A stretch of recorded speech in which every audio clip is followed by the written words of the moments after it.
Assalamualaikum warahmatullahi wabarakatuh. Waalaikumsalam warahmatullahi wabarakatuh.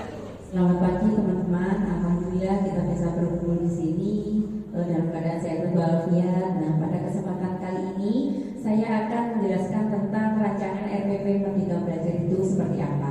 Nah, sebelumnya kita tahu bahwasanya sebagai seorang pendidik, sebagai seorang guru, kita tentunya tidak asing dengan yang namanya RPP. Nah, di benak kita ketika ada yang namanya RPP itu sudah menjadi beban. Bagaimana saya harus membuat, waktu yang harus saya gunakan untuk membuat itu berapa lama. Nah, akhirnya itu menjadi beban bagi kita. Nah, di sini di RPP Merdeka Belajar itu sudah tidak ada hal seperti itu. Yang sebelumnya kita berpikir bahwa RPP itu di dalam otak kita itu sesuatu yang rumit. Kita harus membuat begitu banyak berlembar-lembar, dan juga kita butuh waktunya yang cukup lama dalam membuat RPP itu sendiri.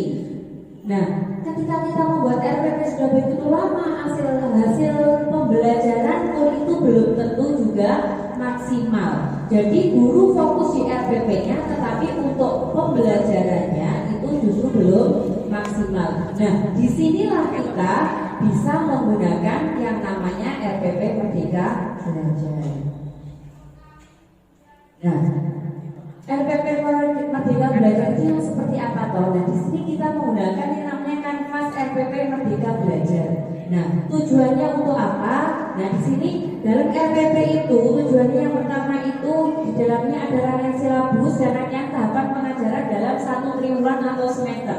Jadi dalam membuat itu kita bisa langsung 3 bulan sekali atau langsung 1 semester sekali. Nah, di situ kita bisa menggunakan kanvas RPP. Nah, dan juga biar lebih memudahkan kita juga ketika kita kadang juga meninggalkan kelas, nah itu kita bisa menggunakan RPP dalam satu pertemuan. Jadi lebih simpel dan lebih sederhana di sini. Nah, dalam menerapkan itu kita juga melihat yang namanya 5M. Sebelum kita membuat rancangan RPP itu melihat 5M. 5M itu apa? Yang pertama, memanusiakan hubungan. Jadi dalam membuat RPP kita harus melihat profil peserta didik dulu, karakter peserta didik seperti apa.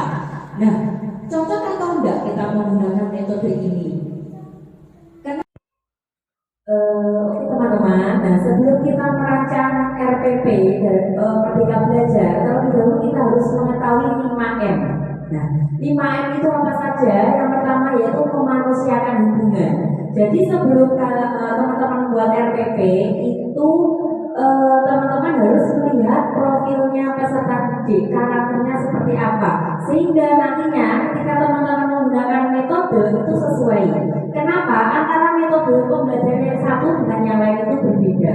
Mungkin anak akan tertarik ketika melihat ketika kita menggunakan role playing, misalkan seperti itu, ada yang tertarik. Tetapi di sisi lain bagi anak yang introvert dia tidak tertarik dengan metode role playing. Nah, sehingga kita harus mencari metode yang benar-benar sesuai dengan profil peserta didik. Yang kedua yaitu memahami konsep. Jadi dalam mengajar kita juga harus paham konsep yang harus kita kembangkan, konsep yang harus kita berikan itu kita benar paham, sehingga apa akan terbentuklah pembelajaran yang bermakna. Nah, selanjutnya membangun keberlanjutan. Nah, di sini apa maksudnya? Dalam kita mengajar itu harus ada hubungan timbal balik. Jadi apa yang diajarkan di sekolah itu nanti ada berkelanjutannya. Seperti itu. Jadi tidak misalkan sekarang kita mengajar tentang anggota tubuh, cara merawat anggota tubuh. Kita hanya menjelaskan tentang cara merawat anggota tubuh seperti apa. Anak diajak diskusi tentang cara merawat anggota tubuh seperti apa. Tidak hanya seperti itu saja, tetapi ada tindak lanjutnya di rumah. Jadi anak mempraktekkan bagaimana cara merawat anggota tubuh. Jadi ada keberlanjutan antara yang di sekolah dan yang di rumah. Selanjutnya memilih tantangan. Nah, di sini apa? Jadi dalam melakukan pembelajaran itu harus ada tantangan untuk peserta didik. Kenapa? Dengan tantangan itu akan membentuk karakter anak, dan juga anak akan mampu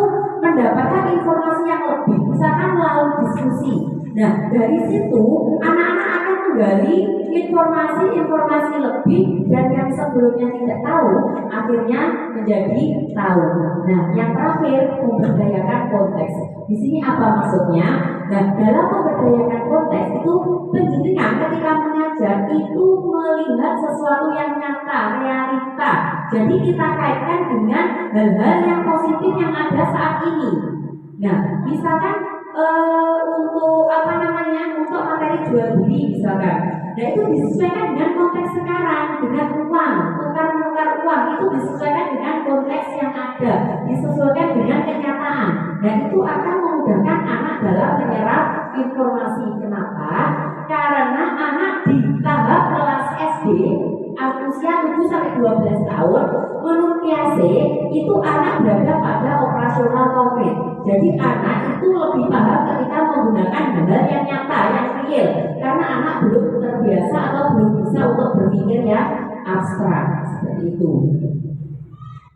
Nah, itu tadi untuk 5M-nya. Selanjutnya bagaimana kita memahami profil murid. Nah, tadi saya sudah menjelaskan ketika kita sebelum melakukan pembelajaran kita harus tahu yang namanya profil murid. Nah, dari mana kita bisa mengetahui profil murid? Nah, di sini ada yang namanya tes diagnostis dan non kognitif dan kognitif. Dan di situ yang non kognitif.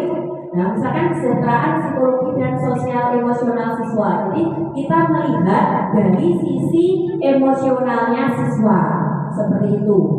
Nah, selanjutnya aktivitas belajar siswa di rumah atau di sekolah. Jadi kita harus tahu aktivitas belajar di rumah itu seperti apa, dengan siapa, bagaimana, apakah nanti di rumah itu anak itu ada pendampingan khusus dari orang tua atau orang tuanya itu keluar negeri dan akhirnya itu anak tidak ada yang mendampingi.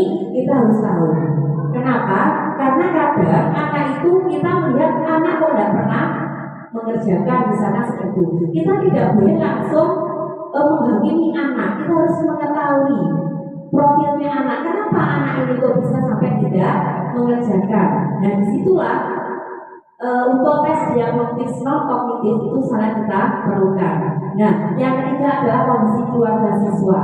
Nah, biasanya anak yang trouble itu biasanya satu orang tuanya ke luar negeri, yang kedua yang kedua itu karena orang tuanya ada yang pisah atau cerai, yang ketiga karena faktor ekonomi. Nah, biasanya dari situ itu juga mempengaruhi kondisi siswa. Nah, dari situlah ketika kita sudah mengetahui tes dari non kognitif, kita bisa mengambil dari profil siswa itu. Akhirnya kita bisa mengambil kebijakan. Nah, selanjutnya melalui kognitif. Di kognitif ini apa yang bisa? Nah, yang pertama mengidentifikasi capaian kompetensi belajar murid. Jadi sebelum membuat RPP kita harus melihat capaian kompetensi. Jadi tujuan dari RPP yang kita buat, tujuan dari pembelajaran yang kita buat itu apa? Nah, di situ kita lihat. Nah, selanjutnya menyesuaikan pembelajaran di kelas dengan kompetensi rata-rata murid. Nah, kita bisa melakukan pembelajaran itu mencapai tujuan pembelajaran yang maksimal manakala kita bisa melihat profil itu. Nah, setelah dilihat profilnya, nah dari sini kita melihat, oh berarti anak itu kemampuannya sekarang ini. Nah, sebelum kita melakukan pembelajaran dan nantinya itu kita membuat yang namanya kesepakatan kelas. Nah, dari kesepakatan kelas itu nanti bisa kita gunakan untuk penyesuaian pembelajaran yang ada di kelas. Nah, yang terakhir memberikan kelas remedial atau pelajaran tambahan kepada murid yang kompetensinya di bawah rata-rata. Nah, dari sini kita bisa lihat setelah kita melakukan pembelajaran itu ada yang namanya assessment. Nah, assessment itu kita bisa lihat apabila dari 25% yang tidak tuntas, itu berarti kita bisa bimbingan khusus hanya 25 anak itu saja. Nah, tetapi apabila dari hasil assessment itu lebih dari 50 atau 50 di atasnya, berarti itu pembelajaran kita belum tuntas. Berarti kita harus mempelajarkan ulang dengan metode yang berbeda. berarti metode sebelumnya yang kita gunakan itu belum sesuai. Misalkan kita dalam pembelajaran matematika, misalkan pola bilangan. Nah, ketika kita mengajarkan itu anak ternyata ada 50 lebih anak itu belum tuntas di bawah KKM, berarti metode yang kita gunakan itu tidak sesuai. Nah, metode yang kita pakai itu tidak sesuai dengan profil siswa, sehingga siswa merasa kesulitan. Akhirnya kita harus mengulang pembelajaran kita dengan metode yang lain dan yang lebih menarik sesuai dengan profil siswa. Selanjutnya tujuan pembelajaran RPP Merdeka Belajar. Nah, di sini tujuannya apa? Nah, dari identifikasi kompetensi yang akan dipelajari, boleh lebih dari satu kompetensi yang memungkinkan untuk dicapai dalam proses belajar yang sama. Jadi untuk KB itu bisa digunakan lebih dari satu RPP. Tidak hanya KB itu satu KB untuk satu RPP saja tidak, tapi bisa digunakan untuk beberapa. Seperti itu. Nah, yang kedua pastikan menggunakan format kompetensi. Formatnya apa? Kata kerja, topik atau bidang, kriteria. Dan apabila belum, kita dapat melakukannya revisi sesuai format tersebut. Jadi konteksnya itu harus ada.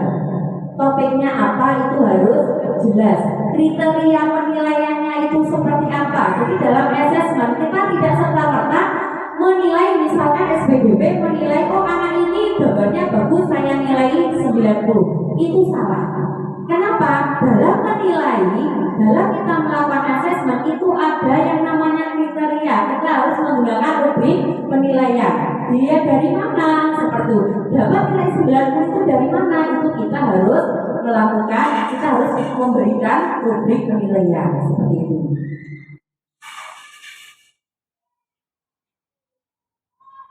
Nah, setelah tadi kita melakukan tes diagnosis itu ada namanya pemetaan murid. Nah, dari pemetaan murid itu hasil asesmen diagnosis dan non kognitif. Nah, bagaimana cara memetakan murid dari hasil asesmen diagnosis dan non kognitif? Nah, tahap yang pertama yaitu petakan setidaknya 3 faktor: minat, cara belajar, pekerjaan orang tua. Nah, kita melihat profil siswa ini yang pertama berarti minat. Minatnya belajar anak di kelas itu bagaimana? Yang kedua, cara belajarnya bagaimana? Cara belajar itu ada banyak. Jadi cara belajar itu ada yang anak itu hiperaktif, berarti dia butuh kinestetik. Kalau tipe pemikir pendiam itu metodenya berbeda lagi. Jadi kita harus tahu itu. Nah, yang ketiga adalah pekerjaan orang tua.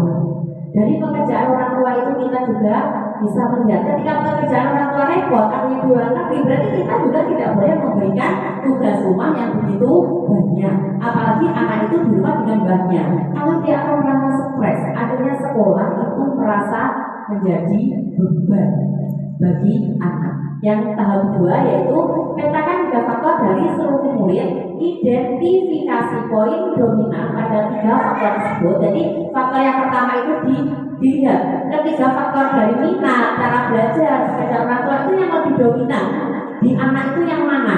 Nah, misalkan di situ dijelaskan, misalkan pekerjaan orang tua mayoritas petani. Nah, sebagai pegawai wira swasta dan lain.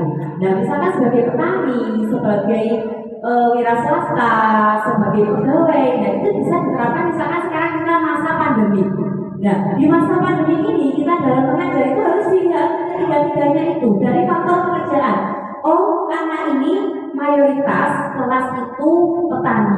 Kalau petani berarti pagi pasti di sawah. Berarti kita harus membuat kesepakatan antara orang tua sama murid. Oh, kalau mayoritas petani berarti pagi tidak bisa ikut. Nah, kesepakatannya bagaimana? Nah, itu membuat teman-teman bisa melakukan kesepakatan. Oh, berarti pembelajaran misalkan mulai jam 3 sore atau habis maghrib itu bisa. Nah, ketika kesepakatan itu sudah terbentuk, maka pembelajaran hari pun juga akan berjalan dengan lancar.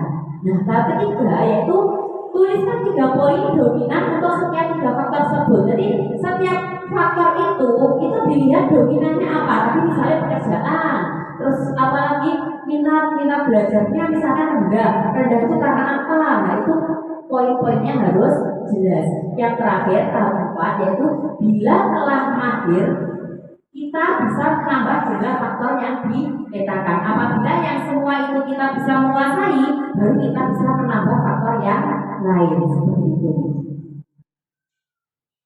Nah, seperti apa tadi yang saya jelaskan tentang kanvas RPP Merdeka Belajar? Nah, seperti ini. Jadi hanya seperti ini untuk RPP-nya, tidak belum baru-baru buatnya itu tidak. Kalau dalam Merdeka Belajar, RPP-nya hanya seperti ini. Nah, karena sekolah kita, insya Allah sebentar lagi menjadi sekolah penggerak. Nah, nantinya kita akan menerapkan yang namanya Merdeka Belajar.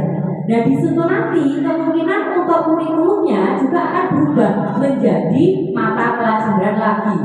Tetapi tidak langsung kelas 1 sampai kelas 6 tidak, tapi bertahap. Seperti kita perubahan kurikulum dulu 1 dan 4. Sama halnya kurikulum Merdeka Belajar, kurikulum dari sekolah penggerak itu nanti juga akan bertahap kelas 1, kelas 4, kelas 2, kelas 5 dan seterusnya. Akhirnya 3 tahun akan lengkap, jadilah kurikulum sekolah penggerak. Nah, di situ nanti kita menerapkan yang namanya Merdeka Belajar.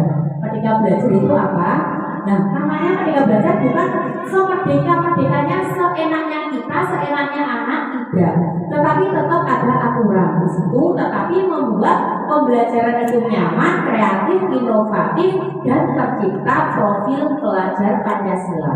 Di situ apa salah satunya? Bertakwa kepada Tuhan, gotong royong, kreatif. Nah, di dalam situ adalah profil pelajar Pancasila. Nantinya ketika kita sudah menuju ke sekolah penggerak, yang harus tercetak adalah profil pelajar Pancasila. Nah, seperti tadi yang pertama kita melihat profilnya murid. Jadi RPP-nya yang pertama itu yang tertuang tadi setelah dia menulis terus poin-poinnya apa yang penting, dan kita ambil kesimpulan menjadilah profil murid. Nah, bagaimana gambaran karakter murid dalam satu kelas yang menjadi dasar untuk menyusun atau menyesuaikan atau menyusun elemen yang lain. Di sini berarti tujuan pembelajaran akan tercapai manakala kita bisa melihat profil peserta didik, kita adopsi ke metode pembelajaran, akhirnya nanti akan mengerucut jadilah tujuan pembelajaran itu bisa bermakna dan bisa tercapai dengan baik. Selanjutnya seperti biasa dalam RPP itu ada yang namanya tujuan pengajaran. Nah, tujuan pengajaran kita sudah tahu, jadi apa yang ingin guru capai dari materi yang ada seperti itu. Dan ketika awal pembukaan, setelah pembukaan itu jangan lupa kita itu menyampaikan tujuan pembelajaran kita itu apa, sehingga siswa itu memiliki gambaran terlebih dahulu sebelum siswa itu mendapatkan materi yang mau kita sampaikan. Nah, setelah tujuan itu apa?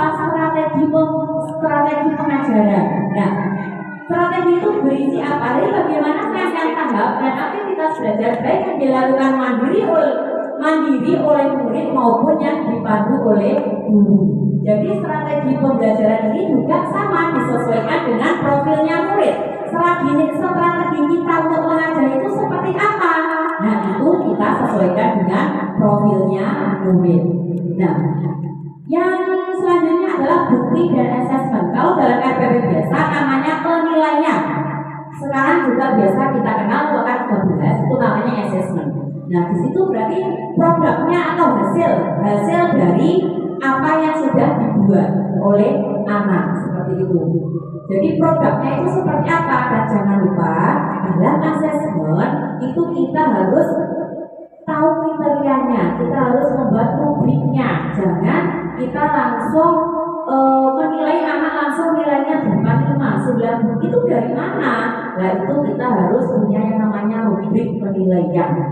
Nah, terus yang terakhir itu adalah cakupan. Jadi apa saja konten atau isi dari satu atau lebih pelajaran yang digunakan guru untuk membantu murid menguasai tujuan belajar. Penting juga menuliskan sumber dari konten belajar tersebut. Konten atau apa yang kita sampaikan ke anak itu apa? Itu dijelaskan. Kalau dalam RPP biasa itu namanya materi pembelajaran. Nah, kalau dari kanvas memang bentuknya hanya seperti ini. Jadi nanti tujuan pembelajarannya apa dicantumkan ke situ. Profilnya apa dicantumkan di situ langsung ditulis. Bentuknya hanya seperti ini kalau untuk RPP Merdeka Belajar. Nah, tuh teman-teman. Nah, mungkin dari yang sudah saya sampaikan, mungkin ada yang ditanyakan, silakan. Sudah paham semua ya? Sama berarti ya? Anak di kelas anak kecil itu kalau ditanya bilang semua, berarti sudah paham semua gitu ya. Oke, baik. Nanti apabila ada yang belum paham, apabila di forum ini belum tahu apa yang ditanyakan, nanti bisa langsung hubungi saya setelah acara ini. Itu terima kasih teman-teman atas kesempatannya pada siang hari ini. Mohon maaf apabila ada hal yang kurang berkenan. Saya akhiri. Wassalamualaikum warahmatullahi wabarakatuh.